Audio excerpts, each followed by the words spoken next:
Tom Fitton. He's the president of Judicial Watch. He's the author of A Republic Under Assault, and he joins us now. Hello, Tom. Hey, Vince. Good to be with you. Merry Christmas. Merry Christmas to you. So as we're speaking, Twitter Files Part 8 is coming out, and that's mostly about how the Pentagon wielded an influence operation around the planet out of detection from both the American public and certainly the many countries that were being influenced by that effort. And the Twitter, had a secret, quiet relationship with the Pentagon in order to do that. You can like that, you can hate it, but the truth was it wasn't transparent to the public. And yesterday we get Part 7, and this seems like a big deal to me, Tom Fitton, that the FBI was paying Twitter in order to achieve its election interference, and that Twitter itself was crawling with former FBI officials who were helping make that happen. And they were doing all of this through classified channels out of sight of both Twitter services as well as public records requests, which is what you specialize in over at Judicial Watch. What do you make of all of it? Well, we had a massive effort to suppress content just before the election. It involved Hunter Biden's laptop. We don't know what else necessarily it involved. And remember, they go back to 2016. They were upset Trump won. They pretended it was because of Russia bots on Facebook. And so, well, we're never going to let that again. We're going to tie everything that's pro-Trump to Russia bots from here on in. And, of course, the unthinking appointees of the Trump administration were scared about that whole issue, and they thought, well, of course, we have to stop the Russians. And so they pretended everything that was going to be pro-Trump or anti-Biden was something that was Russia disinformation, even if it wasn't, because they didn't like Trump, as you know, at the deep state day-to-day level. And so that's what we're seeing evidence of in the Twitter files. Of course, Twitter knew at the time that the Hunter Biden laptop, as these documents last night showed, did not violate the rules, was not hacking material. The report was that it was the laptop was dropped off at someone's shop, and the owner took custody of it. And there's nothing outside of that to suggest that it was not true, other than anti-Trump, pro-Biden bias. Yes, and that comes in clear as day in these documents. When you have the former, as you point out, the former FBI top lawyer working at Twitter, having top secret discussions or a classified meeting with his counterparts at the FBI around the same time, my gosh. Yeah, it's amazing. And the fact is, what I didn't realize is the number of Twitter executives that were granted temporary top secret security clearances in order to have privileged conversations with the FBI that may never be exposed to the American public unless Congress can actually do its job, which I'm not confident it will actually occur. But the lengths to which they went to keep this secret from organizations like yours, Tom Fitton, Judicial Watch, is extraordinary.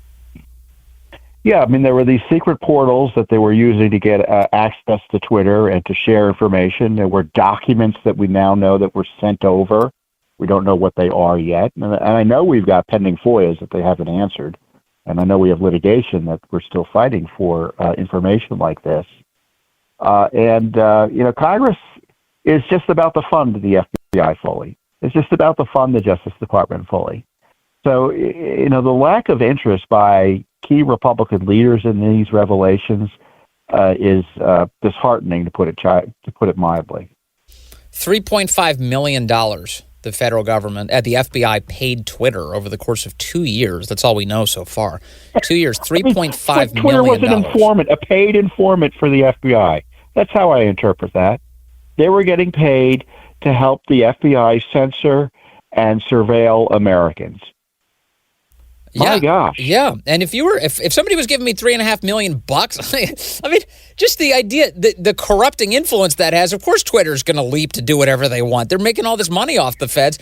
And meanwhile, that is very suggestive that relationship was not limited to Twitter. The rationale that we saw on these Twitter files yesterday was that the FBI was paying Twitter for the time that Twitter spent processing FBI requests for censorship. So if they were doing the things the FBI wanted, the FBI was rewarding them with government cash. That obviously would have to extend to other networks as well, no? Like Facebook, TikTok? What more do you think we might find?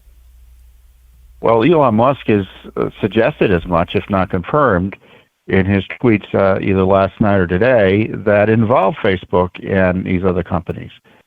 You know, the Biden administration has been forthright about bringing in companies to the White House to talk about the need to censor, quote, misinformation and disinformation about topics that they have concerns about, COVID and matters like that. And we now know, or we've known for some time, that the whole deep state and the intelligence apparatus was geared at targeting so-called election misinformation. Well, that's called debate, right? And these Twitter files show the intelligence apparatus that's designed and only allowed to be used against foreign national operations was used against American citizens. And when the FBI colludes with a private company to deprive you of your First Amendment rights, Vince, that's a crime too. Yes. It's a crime not only for the agency and those involved potentially, but for the private entity. So this is a major crime spree we're seeing evidence of, this great suppression. It's not just a political scandal. It has criminal ramifications.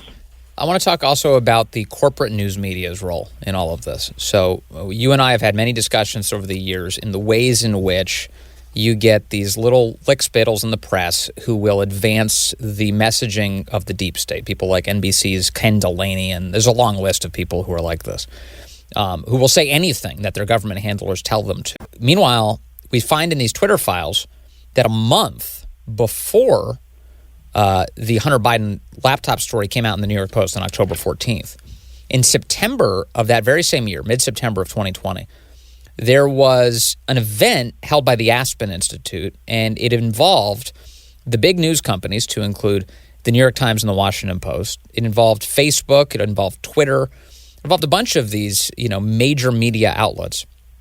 And they all went through a war game where they practiced what would happen if news about Hunter Biden's business dealings was to break before the election. And the answer in that war game was to censor it, was to suppress it, was to accuse it of being foreign disinformation, and was to bury it. This is all exposed in these Twitter files released yesterday. And then sure enough, a month later, that exact scenario plays out. Tom Fitton, what do you make of that? Yeah, and remember the Aspen Institute, that Aspen Institute thing was almost 9 months after the FBI had the laptop. So the FBI knew that the Hunter laptop was real for months. And I'm going on memory here, Vince, but I think you may know this too. Wasn't Giuliani already under surveillance by the FBI at that time? He was. In fact, the surveillance on Giuliani, he says he believes may date back to 2018, and he was assuredly under surveillance by this time in 2020 while he was the president's attorney. So they knew, or should have known, that Giuliani was very active in trying to get media companies and others to blow the whistle on this Hunter laptop. Yes. So they knew what was coming, and they were obviously prepping the battlefield.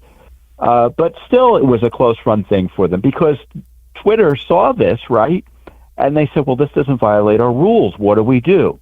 Well, don't worry. James Baker, the former FBI guy who was involved in smearing Trump on Russia, working with the Clinton gang, they came up with pretexts and after-the-fact justifications to ban this Hunter Biden laptop. And you highlight, they were well prepped because they were not going to let it get out, no matter what. And the rules didn't matter.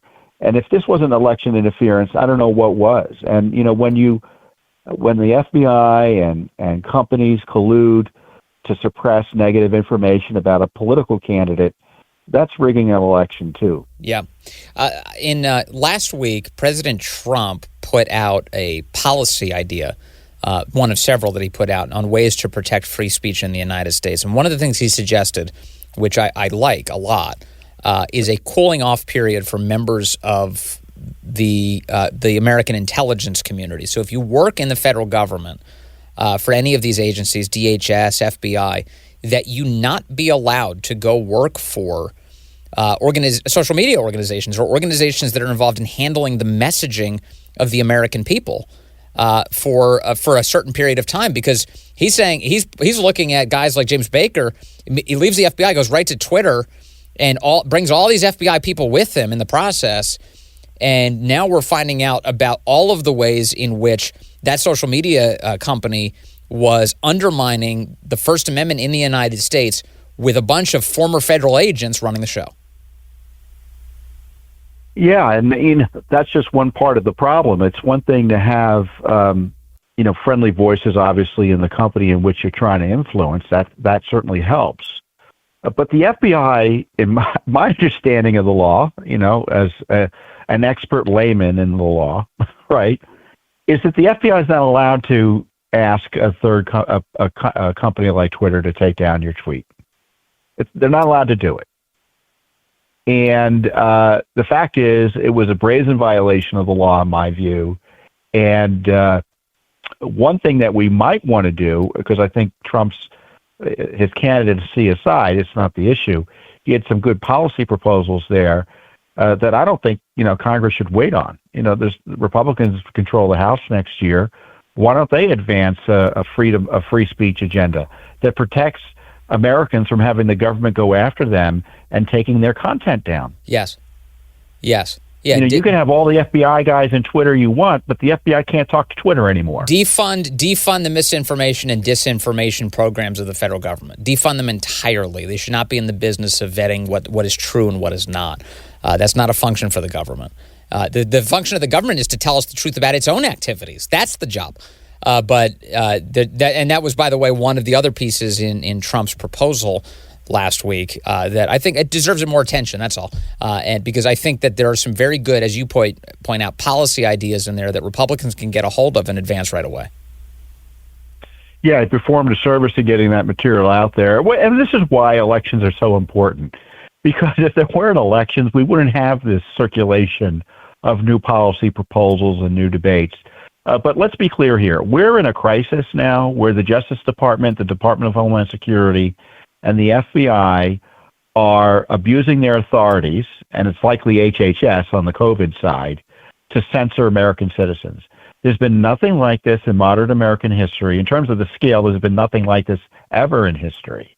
In terms of the government being on the other side of the First Amendment and censoring the thoughts and speech and content that people see of American citizens. We're all. I always say Trump is a crime victim. Hey, Vince, we're all crime victims now. Yeah. Trump was right. Remember, Trump said they're not going to stop with me. They're coming after you. And sure enough, we've seen it play out. Thank you very much, Tom Fitton from Judicial Watch. Good to talk to you today, sir.